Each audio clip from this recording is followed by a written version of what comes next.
This week on Dateline Abuja, the demolition man is in town. Again. And he's speaking up on the demolition of shanties and all other illegal structures across the nation's capital, with a stern word for those who are trying to threaten this demolition train. What happens to these people rendered homeless? Will crime reduce or increase as a result of these demolitions? We'll talk about it during our interview. As we focus on the FCT this week, we examine the demolition of illegal structures and shanties in Kubwa, Gwarimpa, and the Airport Road. And we listen to the cries of the victims.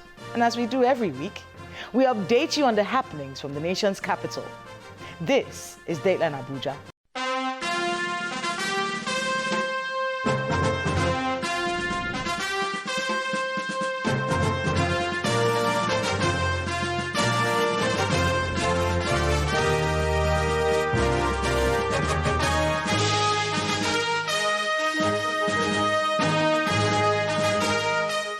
Hello and welcome to Dateline Abuja. I am Kayla Megwa. We begin with a roundup of stories making headlines from Abuja, Nigeria's seat of power. President Muhammadu Buhari has appealed to the Academic Staff Union of Universities to consider the plight of students and call off the ongoing strike. He made the appeal at the 19th National Productivity Day and conferment of National Productivity Order of Merit Award. The president equally urged students in public tertiary institutions to exercise patience as the federal government strives to address the nagging issues in the nation's university system within the ambit of available resources. I want to use this opportunity to call on the Academic Staff Union and the universities to consider the plight of our students and call off the ongoing strike action. The president has directed that all members of the Federal Executive Council running for elective office must submit their letters of resignation on or before Monday, the 16th of May, 2022. The Minister of Information and Culture, Lai Mohammed, who made the announcement after the Federal Executive Council meeting, disclosed that the directive excludes the Vice President, Professor Yemi Osinbajo. Declining to comment on whether the directive would affect political appointees vying for elective positions, the Information Minister affirms that if there are any amendments or addition to the President's directive, it would be made known shortly. My mandate for today is that all members of the Federal Executive Council contesting for elective office must resign their ministerial cabinet appointments on or before Monday, the 16th of May, 2022. President Muhammadu Buhari has thanked the ministers seeking elective offices in 2023 for their sacrifice and contribution in the valedictory service at the council chamber. In a briefing after the meeting with the outgoing ministers, the Minister of Information and Culture, Lai Mohammed, disclosed that 10 ministers in total are leaving. 9 were physically present, while Emeka Nwajuba, the former Minister of State for Education, the 10th minister, was absent with reason. According to him, some of the ministers have resigned while the others are in the process of doing so. The president has, however, thanked them all for their compliance and cooperation as he admonished the remaining members of cabinet to be more diligent and committed to the success of the administration. Vice President Professor Yemi Osinbajo is urging speakers and heads of parliament across Africa to come up with pragmatic solutions to the economic woes of the continent brought on by the COVID-19 pandemic. He was speaking while representing President Muhammadu Buhari at the first conference of speakers and heads of African parliaments, which was held in Abuja. The Vice President used the opportunity to restate his call for debt cancellation of all African countries, the institutionalization of social protection for the most vulnerable in the society, and investments in the health sectors of African countries. We must build strong collaborative partnerships across the aisles in our parliaments, with our judiciaries, with the executive, with the private sector, and with civil society. And if we learned anything at all from COVID-19 and its aftermath, it is that no nation, no institution, no group, no individual can succeed alone. Senate President Ahmed Lawan is appealing to Nigerians with pending issues for constitution review not to lose hope, as the National Assembly is still open for further engagement on issues which were not passed during the last exercise. Senator Lawan is making the appeal while receiving in audience members of the National Council of Traditional Rulers of Nigeria. The group is meeting with the Senate President to request that the National Assembly reconsider its position on the need to accord constitutional recognition for the roles of the traditional institutions in governance. The issue of formal recognition of the roles of traditional rulers was deliberated upon during the review of the Constitution by the National Assembly, but it was not passed by the Senate.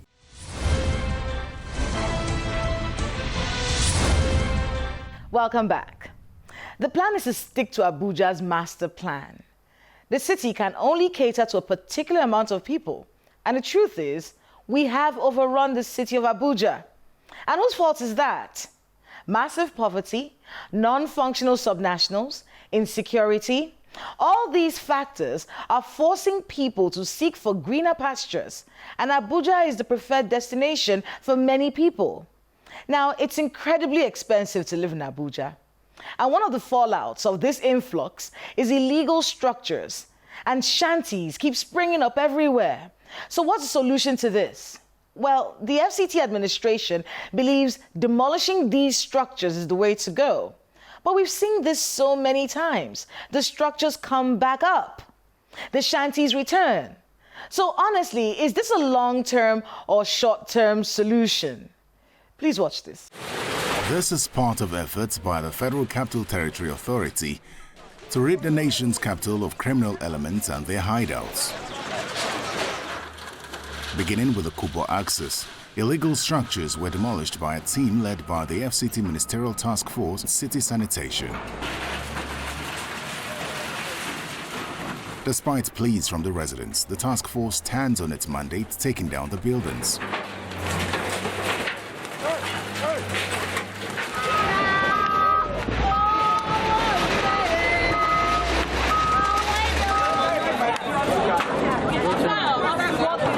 Structures in the Kubwa village had been marked for demolition for months now. The houses were built so close together, it was almost impossible to have access into the village in the case of an emergency.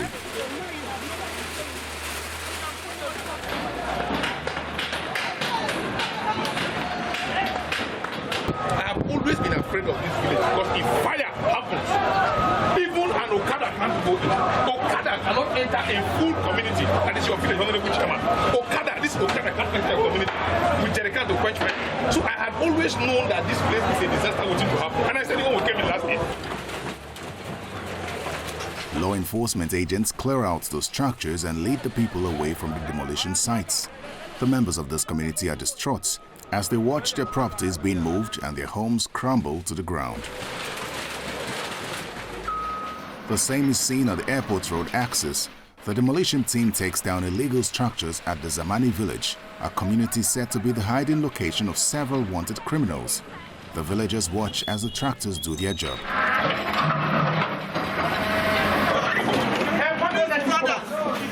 Another demolition takes place at the Gwarimpa axis of the nation's capital. The marked houses are crushed and the people watch as their homes are destroyed.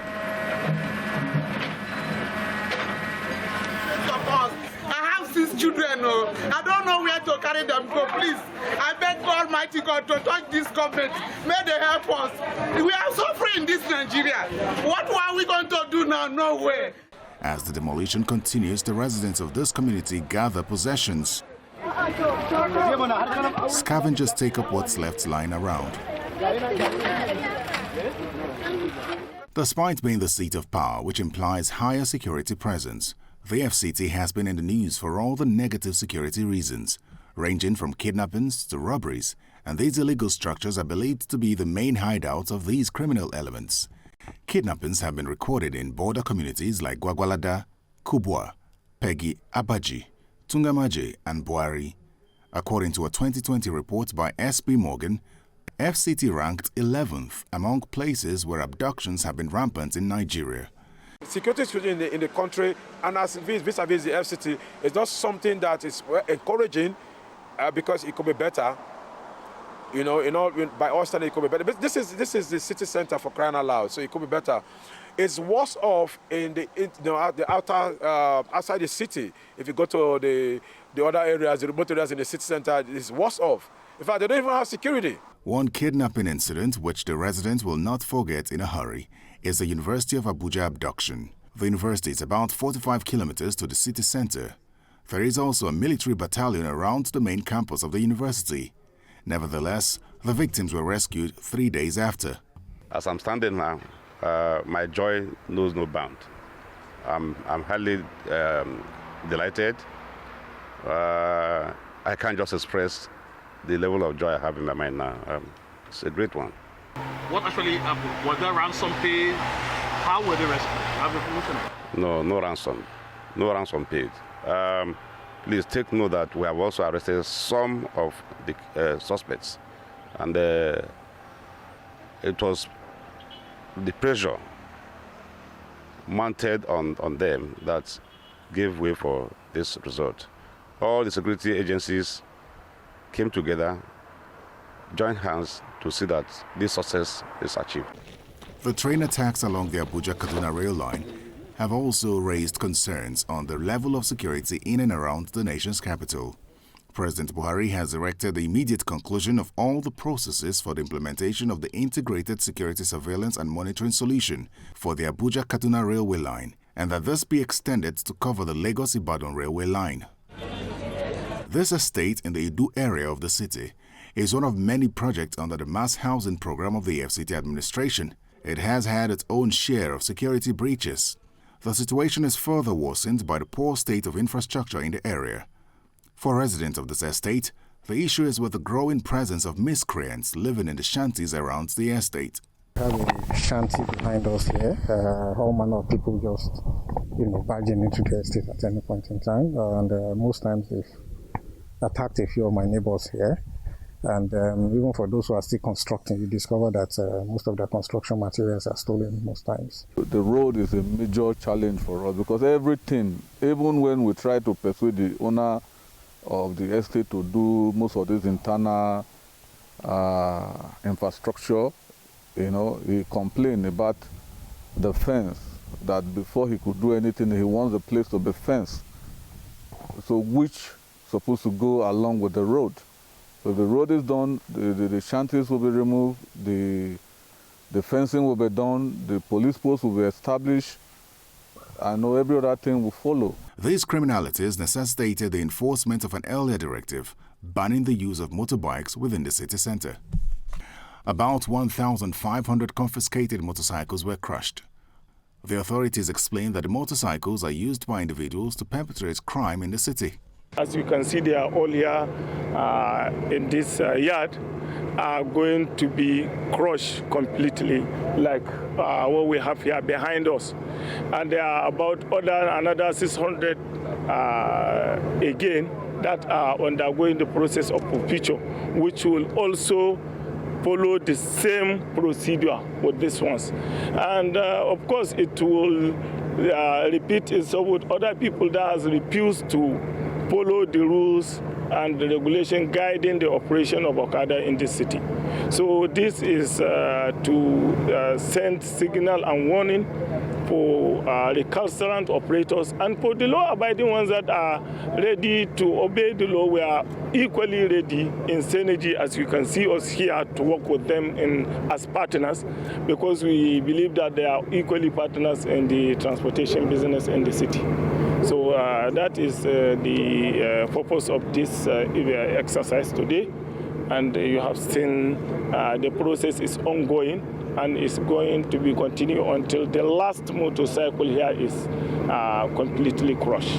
After the crushing, of course, because these motorcycles are already crushed, they are going to be recycled, of course, to other useful things for the society. They use most of these motorcycles to commit most of the crimes, especially kidnapping, banditry. You are all aware. They use these motorcycles. They hardly use motor on those, difficult terrain. This is what they use. Even within the city centers, this is what they use as getaway position. They always use motorcycles. So that is why it will reduce crime and criminality. The police continues to plead with residents to assist the force with information that will aid efforts to stop criminality in the nation's capital. However, these recently displaced people may have nowhere to go, and it is feared that the most desperate around them may turn to a life of crime.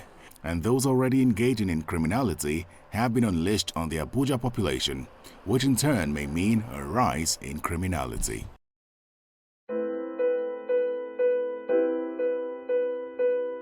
My guest on the program is Mr. Atta Ikaro, the chairman of the Federal Capital Territory Ministerial Task Team on City Sanitation. Were the residents of these illegal structures given enough time to move? Is this cleanup throwing away the baby with the bathwater? Are there plans for those rendered homeless by these demolitions? And will this move increase or reduce crime in the nation's capital? Please watch this.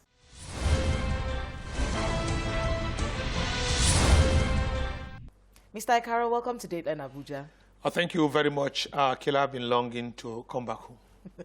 Every time I see you, you demolish something. Every time you come into this place, somebody is crying somewhere that they've demolished this building. How many places have you demolished so far? You gave them notice in March.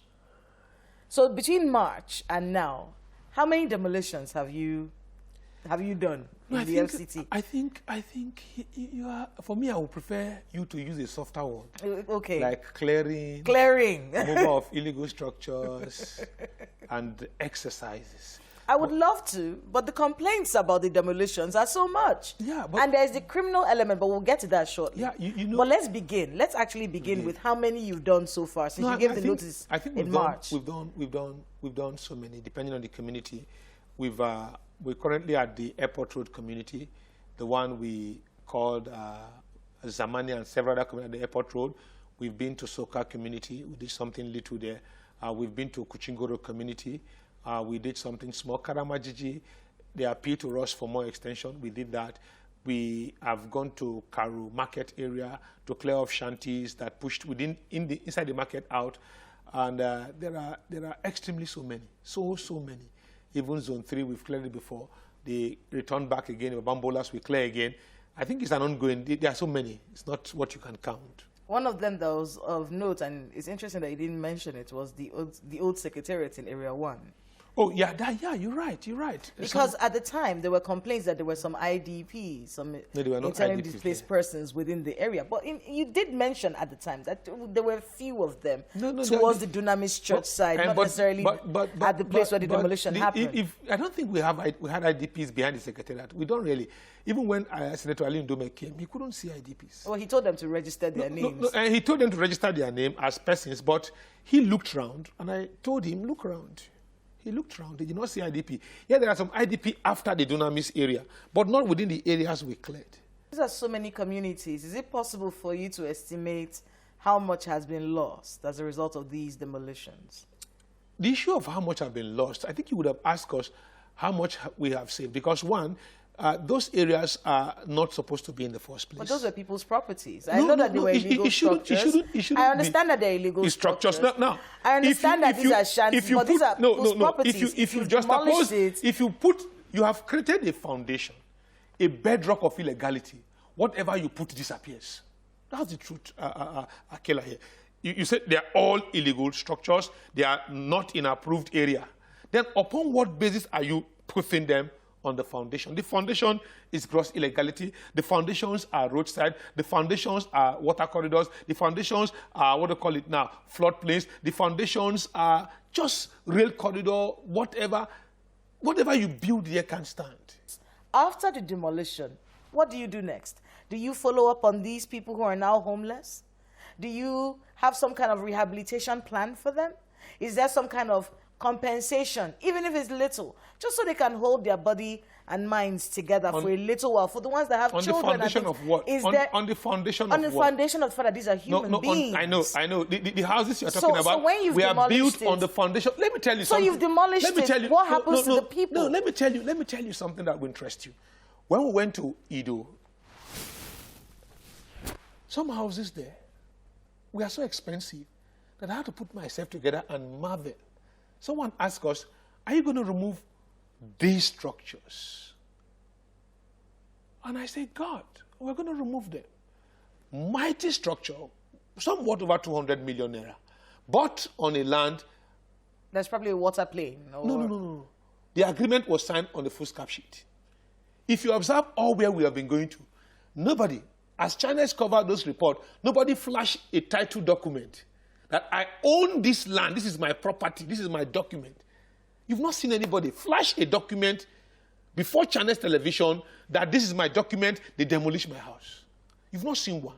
Because they don't have titles to the property. You cannot compensate somebody who sees a floodplain, no allocation paper built on it. On what ground are you taking public fund to compensate him? On what ground? In places like Area 1, there has been a rise in petty crime, in Area 1 at least. Correct. And the reason why there's a rise in that crime, many people believe, is because of the demolitions. No. After the demolition of those shanties, there was no rehabilitation for the people. No. So they move into the community and commit their crimes. Those are self-deception that people tell themselves. Before we move in there March, the amount of crime around the old secretariat was at rooftop. The Ministry of Interior wrote to the FCT minister. The permanent secretary came complaining. They came almost begging that people have been stealing from their staff, stealing, even jumping the fence into the secretariat complex to steal. Crime was high. Because when you have bachelors and shanties, criminals got easy hideout. So has crime reduced in this place? No, within the old secretariat where we cleaned, it has reduced heavily. When you go to development control department and environmental, there are several markings. When you are starting to put better, they will mark it. Say, please don't do this. These are short-term solutions. You demolish, they come back. They are not short-term solutions. This is not the first time you're demolishing. We've been talking about demolition for years. Let me tell you the why. question is there a long-term plan to stop shanties? Let me tell you. Is there a long-term plan? Some kind of mass housing scheme, something? No. Do you know why you're talking about this now? You're talking about this now because it's an ongoing conversation. It's an ongoing exercise. So what's a long-term plan? Let me tell you. The first thing I always tell enforcement officers, both road traffic officers, the VIO, the road safety, both the police, both other enforcement officers, the long-term plan is to keep doing your job. The moment you stop doing your job, wrong things will emanate in the city. The notice for these demolitions, because a few of the people whose houses and whose structures were demolished said, look, the time that you gave us to move our things is not enough. You told us in February, and then you're here in March or in April to demolish. They feel like they need more time. I know this look on your face. It is how much time is enough. I know this look on your face. But they do have that complaint. It exists. They say, look, it's not enough time. Let me tell you something. Most of these structures have been marked 6, 7, 8 years ago. We only come now because we know that we are going to work on the very strong affirmative. So as we come now to mark, they know we are going to come. So we mark. So you think when you have been given 6 years, they're running a game? No. Or they are playing on the fact that we think the humanity of it, and then they can you've been given perpetrate their crimes. 6 years notice. It was marked 6 years ago. You still stay in there. Even when we went to Idosa, but we saw markings of about 6, 7 years. We still on our own remark again. With that one we gave you 6 years ago, it's already done. We can't give up on the city. And we must know one thing. There's so massive influx into the city, and that means that people believe in the city. Where next are you going to? For demolitions. So that people that live in those neighborhoods who are watching right now. The word demolition so hard. So that the people who live in these neighborhoods, they can hear it now and start to make plans Most people, when we go, we give them notices. We look at our plan and our program and everything, and we're working on them. You don't want to tell us where you're going to next? Don't worry. What I know, and I'm certain, is that channels with their investigative news characteristics and their nose for news, we know where I'm going to. Well, on that note, thank you so much, Mr. Ikara, for being with us on Dateline Abuja. Thank you very much, Kayla. A wonderful time being on this very hot seat. Well, good luck with the work that you do. Thank you. Thanks to my guest and to everyone who spoke to us today on the program. The nation's capital has a master plan, one that was created to ensure the smooth running of life, business, and governance here. Sticking to this plan has been a nightmare for the FCT authorities. They must deal with corruption within their ranks and a disturbing determination by some elements to remain unlawful, especially with building construction. Can the clean house approach of the FCT administration be sustained? This isn't the first time that they've tried to clean house. Can this drive be maintained despite whose ox is gored? Can there be a solution that reflects the country's realities? Massive poverty and insecurity will cause migration. That is just a fact. So what do you do with the migrants? Maybe it's time to think bigger than this box. That's Dateline Abuja this week. Please let us know the happenings in your neighborhood using the social media handles showing right now on your screen. Thank you so much for watching. I am Kayla Megwa. See you next time.